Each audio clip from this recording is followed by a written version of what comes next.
My name is Anna, and I am not a famous person. I am not rich, and I am not special.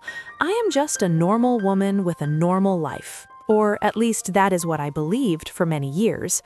I woke up every morning, went to work, followed the rules, and came back home tired. From the outside, everything looked fine.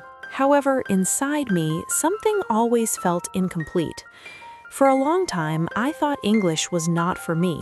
In fact, I was sure of it.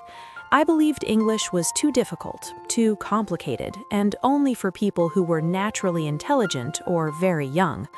Because of this belief, I never really tried. I told myself that it was better not to start than to fail. Fear was a constant part of my life. I was afraid to speak, afraid to make mistakes, and even more afraid of what other people might think about me. I imagined people laughing, correcting me, or judging me. As a result, I stayed silent. Silence felt safer than trying. When I was younger, many people spoke words that stayed with me longer than they should have.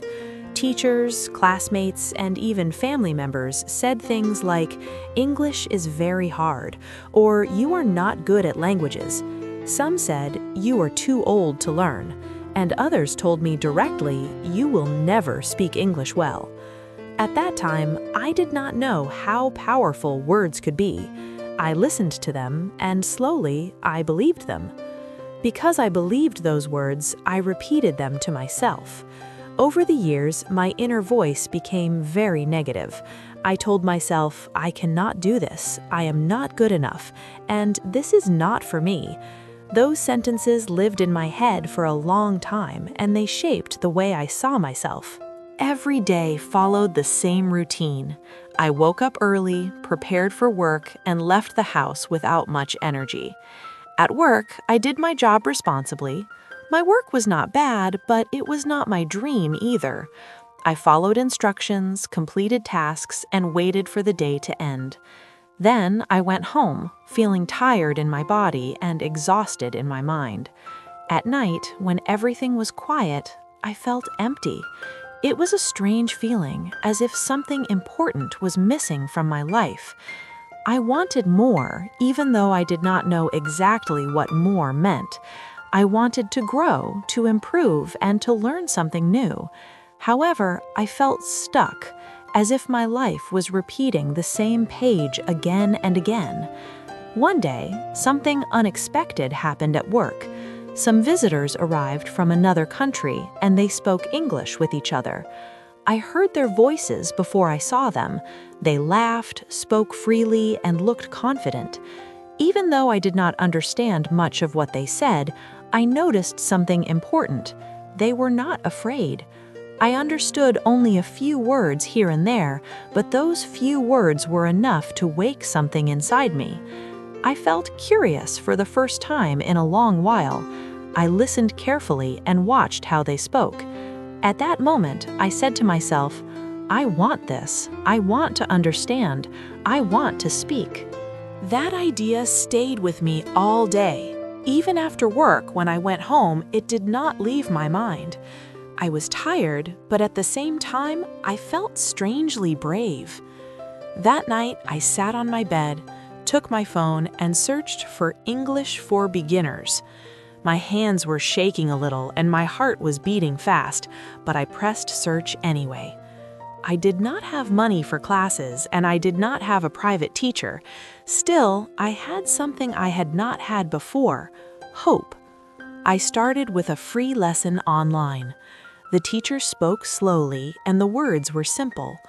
Even so, it was hard. During the first days, I felt lost. I did not understand many words, and the sounds felt strange in my mouth.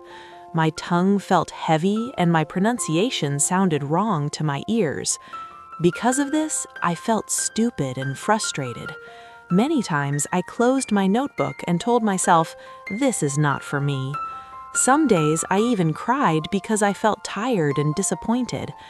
I repeated my old thoughts: "I cannot learn," and "I am too slow." However, something new happened. A quiet voice inside me said, "Try again." So even when I wanted to stop, I tried again. I decided not to study for hours. Instead, I studied only 10 minutes a day. Just 10 minutes. I told myself that 10 minutes was enough and that doing something small was better than doing nothing. Little by little, I started learning very small words. Words like hello, thank you, sorry, and please. I repeated them many times. I said them out loud, in front of the mirror, and even while walking around my house. I wrote the words on small pieces of paper and put them on the wall, the fridge, and near my bed. I read them every day, even on days when I felt tired.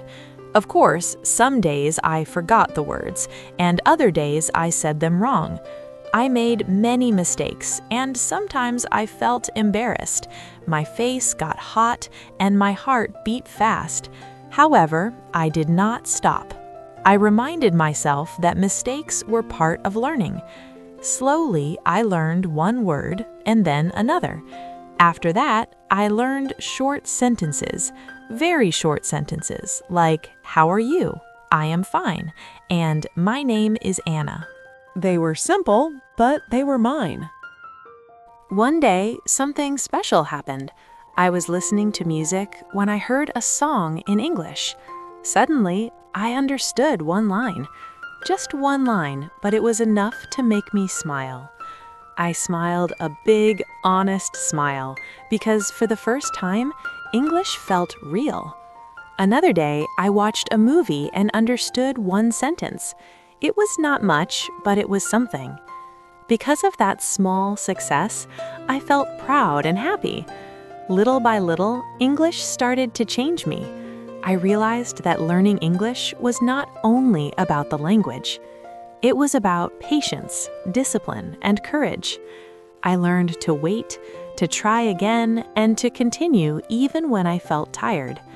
I learned to believe in myself and to trust the process. I stopped saying, "I can't," and I started saying, "I am learning." I stopped comparing myself to others and stopped feeling bad about my speed. In the end, I understood something very important. Everyone learns in their own time. One day, something scary happened. At work, someone spoke to me in English. My heart beat fast and my hands felt cold. I was very scared. However, I remembered my practice, took a deep breath, and spoke. My English was not perfect, my grammar was not good, and my pronunciation was not clear. But I spoke. The person smiled and understood me. That moment changed me forever. I went home that day feeling strong, proud, and alive. Today, I still learn English, and I still make mistakes. Some days are easy, and some days are hard. However, I am not afraid anymore. I am not special, I am just a person who tried. And if you are listening to my story, remember this. You can learn, you can grow, and you can change. Start with one word, then another. Do not rush and do not stop. One day you will look back and smile. Because learning English is not only about words, it is about courage, it is about patience, it is about you. Thanks for watching. See you in the next video.